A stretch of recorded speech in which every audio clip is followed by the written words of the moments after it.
Oke, selamat pagi, selamat siang, atau mungkin malam ya kawan-kawan semua ya. Oke, di video kali ini kita akan bahas mengenai soil profiling ya pada lereng.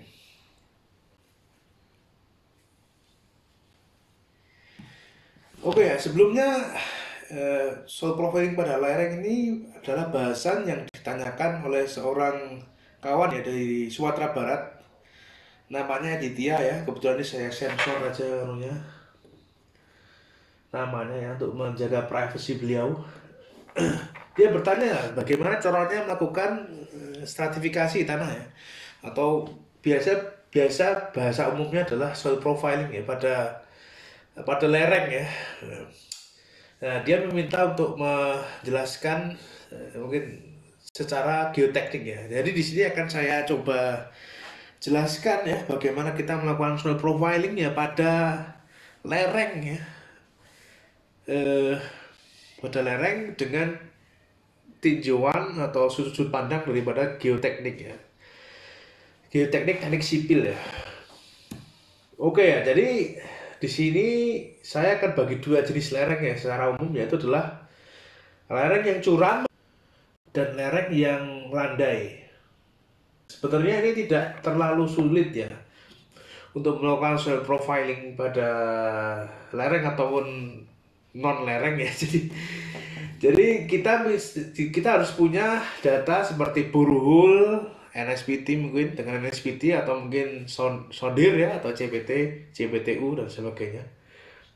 Ya, dimana kita akan melakukan pengelompokan jenis-jenis tanah di sepanjang kedalaman itu ya. Jadi ada contoh yang di bawah ini, yang kanan ini adalah lereng sangat landai, di mana kita telah melakukan 3 borehole pada lereng tersebut ya.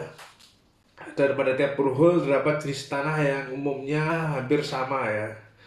Ya, soil profiling itu cuman ibaratnya pengelompokan seperti ini ya.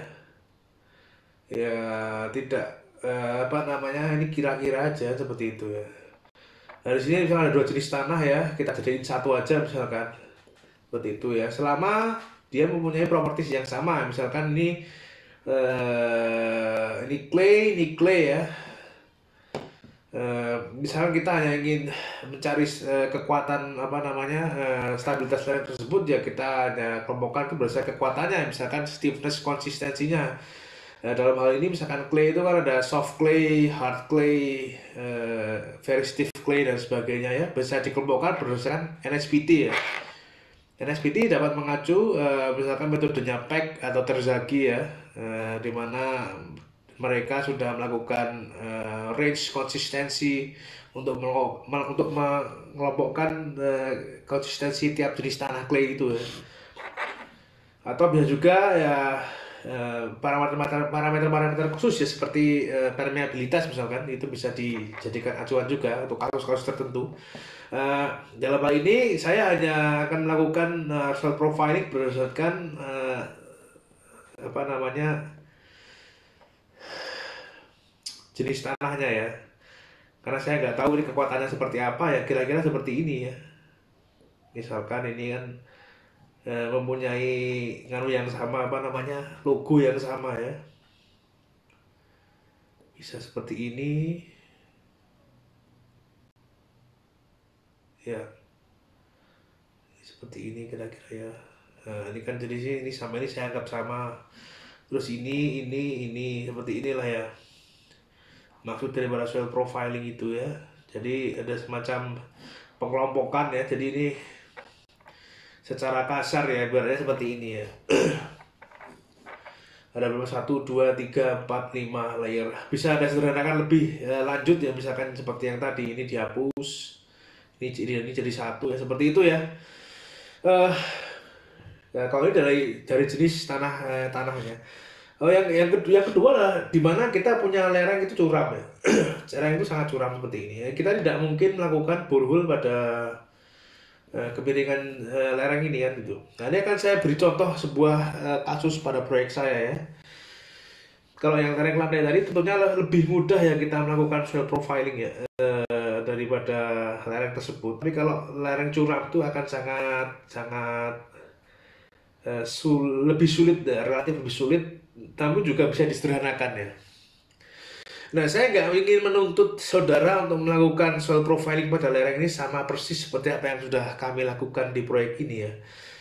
Kami hanya ingin menunjukkan ya gimana caranya kita melakukan soil profiling pada lereng ini ya, khususnya pada proyek saya ini.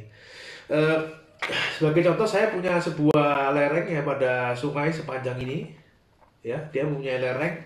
Jika kita potong pada garis ini, kurang lebih soil profilnya adalah seperti yang kiri ini. Di mana kita punya beberapa layer tanah ya, baik tanah maupun batu ya. Di sini ada batu, ada shale, gravel, dan juga tanah ya, clay silt dan topsoil. Eh, Ya, gimana caranya ya kita melakukan proses profiling? Nah, tentunya kita punya beberapa borehole ya, yang tersebar pada suatu lokasi ya, di mana borehole tersebut sudah dilakukan eksekusi pada eh, area yang tidak berada atau tidak jauh ya daripada lereng tersebut ya. Dalam hal ini sebenarnya proyek ini tuh tidak terlalu terikat pada stabilitas lereng ya, karena burul-burul tersebut dieksekusi untuk mendirikan bangunan di atasnya. Jadi burul-burul tersebut itu tersebar ya di seluruh area di sekitar lereng.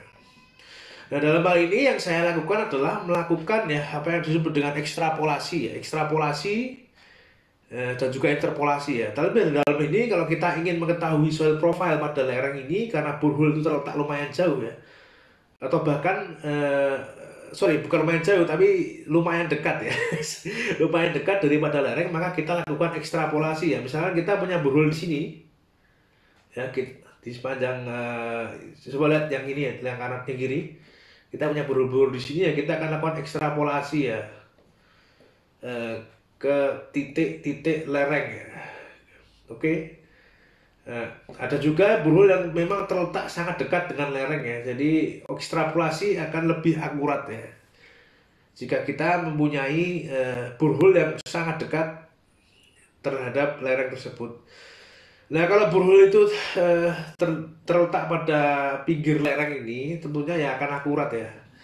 Namun jika itu terletak lumayan jauh, kita bisa lakukan ekstrapolasi untuk pendekatan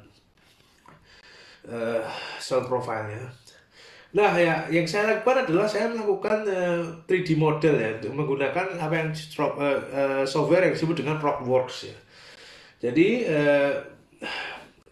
pertama saya membuat initial modelnya seperti ini, di mana saya sudah melakukan interpolasi dan ekstrapolasi ke suatu area. Kemudian dari area tersebut saya capping ya, namanya dengan capping dengan apa yang disebut dengan topografi sungainya seperti ini. Nah, dari situ kita bisa tahu ya di mana letak daripada lerengnya dan letak daripada borehole-nya ya, ada yang dekat ya, ada yang jauh seperti ini ya. Nah, dari situ kita bisa lakukan cross section ya. Kita potong-potong aja seperti kue itu di titik-titik yang kita inginkan ya. Misalkan kita punya di sini punya cross section memanjang ya. Kita tahu tiap koordinat titik yang kita inginkan, dengan kita masukkan itu ke dalam Rockworks, sehingga kita tahu soil profile-nya. Atau kita bisa langsung potong seperti ini ya, seperti gambar yang sudah saya tunjukkan di awal tadi. Nah, sekarang kita akan buka ya Rockworks yang sudah saya lakukan di proyek ini, untuk memperjelas apa yang sudah saya jelaskan tadi ya.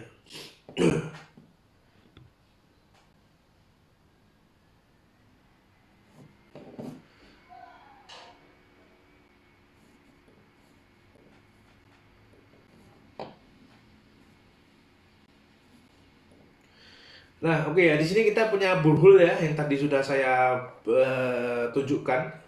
Orientasinya sungainya sekitar sini ya. Sini ada sungainya.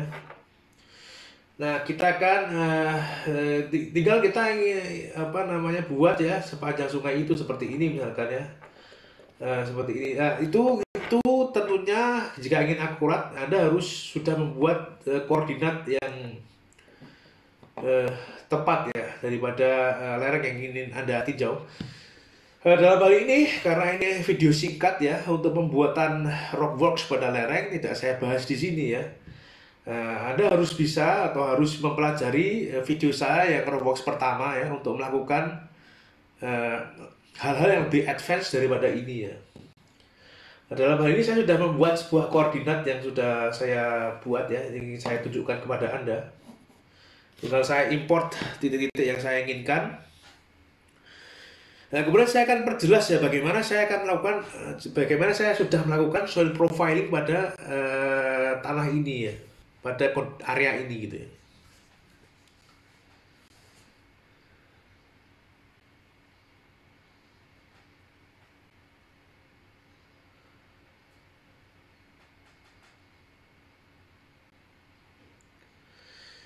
Prosesnya ya bisa cepat bisa lama ya, tergantung spek komputer Anda ini lumayan lumayan lama.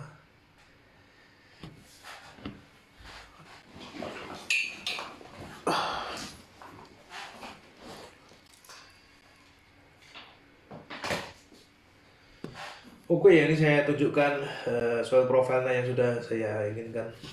Ini saya potong ya.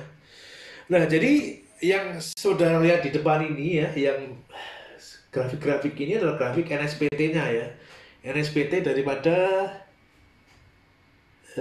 tiap borehole itu ya.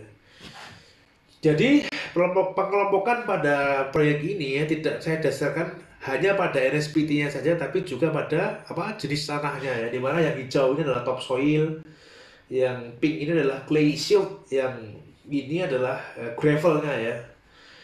Yang biru bawah ini adalah batu ya, shale. Nah, bisa saudara lihat di sini ya, pada gravel itu kan menonjol sekali ya, dimana gravel mempunyai spike SPT ya, atau tanjakan-tanjakan SPT transisi antara tanah dengan shale-nya ya. Nah, untuk itu saya kelompokkan itu sebagai salah satu sebuah layer yang penting untuk dibedakan di sini. Dan juga ada shale-nya juga ya, saya bedakan berdasarkan weathering rate-nya. Di sini kita punya weather shale, di sini kita punya shale yang cukup baik pada kedalaman lebih dalam lagi. Ya, tentunya pengelompokan ini tergantung pada aplikasi yang saudara inginkan ya. Dalam hal ini saya ingin membagi layer tidak tidak hanya pada jenisnya saja tentunya, tapi juga dengan tinjauan SPT dan aplikasinya sebagai tinjauan untuk melakukan analisis stabilitas lereng ya, dari kekuatannya ya. Oke. Jadi ini sekedar apa namanya, gimana saya sudah tunjukkan ya gimana caranya kita melakukan soil profiling pada lereng ya. Semoga cukup jelas untuk bisa dicerna. Dan tentunya saya tidak atau kami tidak menuntut saudara untuk melakukan ini secara secara itu ya, apa secara khusus. Itu tergantung dari bagaimana cara Anda mendekati, ibaratnya melakukan problem solving pada proyek Anda sendiri ya. Saya hanya menunjukkan gimana caranya kami melakukan itu ya. Oke ya, sekian video ini ya, semoga ada manfaatnya ya. Assalamualaikum warahmatullahi wabarakatuh.